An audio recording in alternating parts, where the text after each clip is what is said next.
ہم لوگوں کو ایسا لگتا ہے کہ شاید یہ جو جنریشن ہے ہماری وہ اب کتاب بینی سے، شاعری سے، ان چیزوں سے شاید دور ہٹتی جا رہی ہے، جبکہ ایسا نہیں ہے۔ پاکستانی نوجوان شاعر اتنا اچھا کام کر رہے ہیں، اتنے سینسٹیو ایشوز پہ بات کر رہے ہیں، اور آپ کہہ لیجیے جو دور حاضر ہے اس کی ٹرمینالوجیز کو بھی استعمال کر رہے ہیں تاکہ لوگوں تک اپنا میسج پہنچا سکیں، اور آسانی سے اور کلیئرلی۔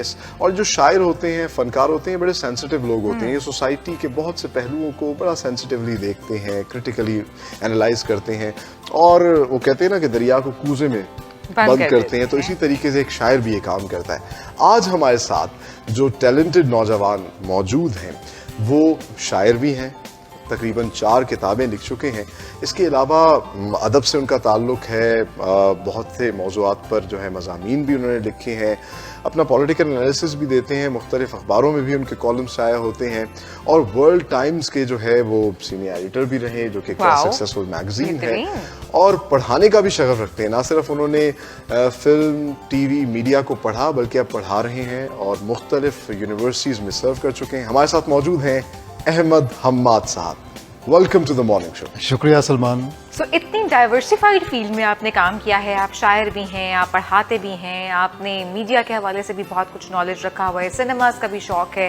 یہ جرنی کے حوالے سے بتائیے کیسے یہ لکھنے کا شوق ڈیولپ ہوا، پھر پڑھانے کا شوق ڈیولپ ہوا؟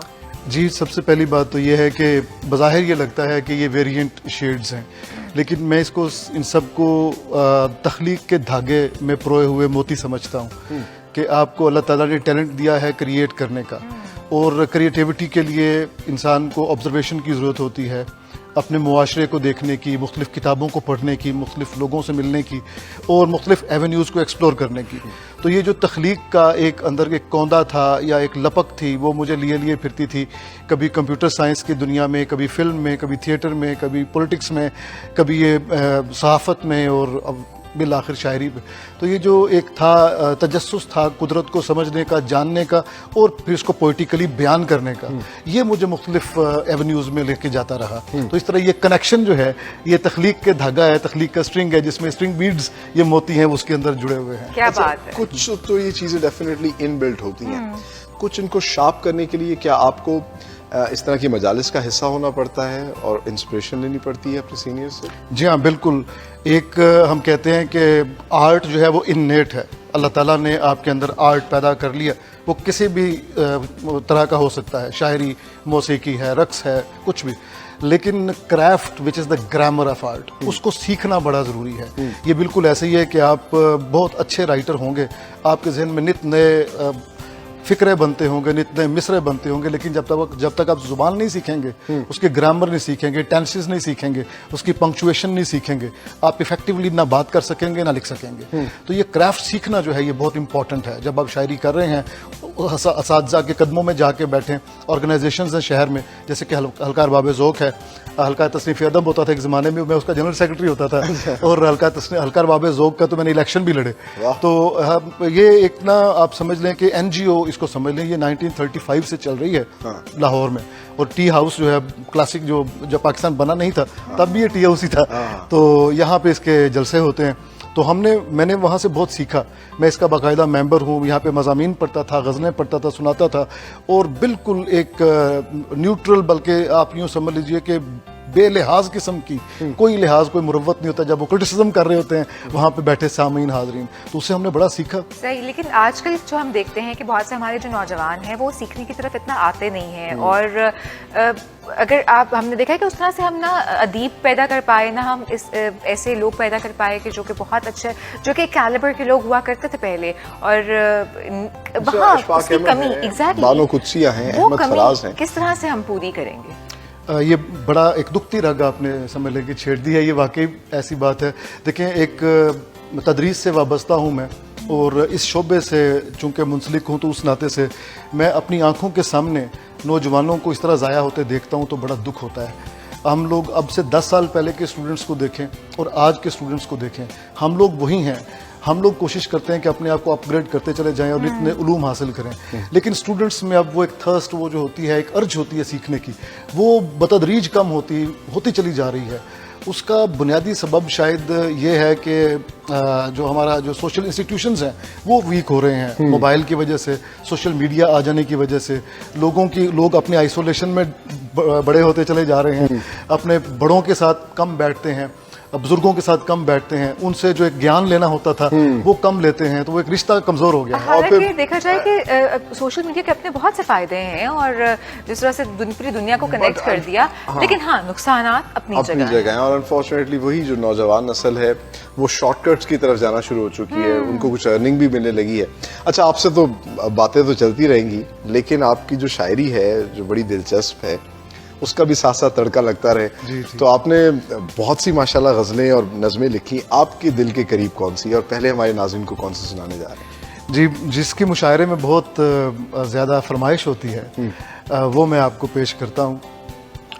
ہوا سے شہر پہ جب رات چھانے لگتی ہے, ہوا سے شہر پہ جب رات چھانے لگتی ہے, تیری جدائی میری جان کو آنے لگتی ہے. کیا بات, کیا خوبصورت. تیری جدائی میری جان کو آنے لگتی ہے, کبھی کبھی میں بہت کھلکھلا کے ہنستا ہوں, کبھی کبھی میں بہت کھلکھلا کے ہنستا ہوں, کبھی کبھی میری وحشت ٹھکانے لگتی ہے. کیا بات ہے, کیا کبھی کبھی میری وحشت ٹھکانے لگتی ہے. اور شعر دیکھیے گا سلمان, جو کہے نہ لگاؤں تو میرے سینے سے, جو کہے نہ لگاؤں تو میرے سینے سے کسی کے رونے کی آواز آنے لگتی ہے. بہت ہی اچھا, بہت ہی اچھا. جو کہے نہ لگاؤں تو میرے سینے سے کسی کے رونے کی آواز آنے لگتی ہے. اور جب یہ شعر اگلا کالج میں, یونیورسٹی میں مشاعروں میں سناتا ہوں تو لوگ کھڑے ہو جاتے ہیں کہ وہ جس کو میں نہیں اچھا لگا تھا کالج میں, وہ جس کو میں نہیں اچھا لگا تھا کالج میں, اکیلی ہو تو میرے گیت گانے لگتی ہے. اکیلی ہو تو میرے گیت گانے لگتی ہے. وہ آپ کے کافی فین ہوں گے. بٹ جس طرح سے ہم بات کرتے ہیں کہ ہم بہت سے جو فنکار ہوتے ہیں, سلمان جس طرح سے ذکر بھی کر رہے تھے, بہت سینسٹیو ہوتے ہیں ہمارے سوشل ایشوز کے حوالے سے بھی, ہمارے پولیٹیکل جو ایشوز ہیں ان کے حوالے سے, تو آپ اس طرف بھی لکھنے کا شوق ہے, اس کے حوالے سے بھی لکھتے ہیں؟ جی ہاں, جب میں یونیورسٹی کا بھی طالب علم تھا تو ان دنوں یہ میرے خیال میں جس طرف پاکستان کو جانا چاہیے وہاں نہیں جا رہا تھا. میں غلط ہو سکتا ہوں, لیکن میرا جو خیال تھا وہ جینون تھا, اس میں کوئی تصنع نہیں تھا. تو میں نے ایک نظم کہی, وہ ڈرامائی ڈائیلوجیکل ہے, ڈرامیٹک ہے, اور اس میں 6-7 طرح کے کریکٹرز ہیں جو چاند کی روشنی میں ایک ڈرامہ کھیل رہے ہیں, اور روحیں آتی ہیں, آ کے کلام کرتی ہیں, چلی جاتی ہیں ایک دوسرے کے ساتھ.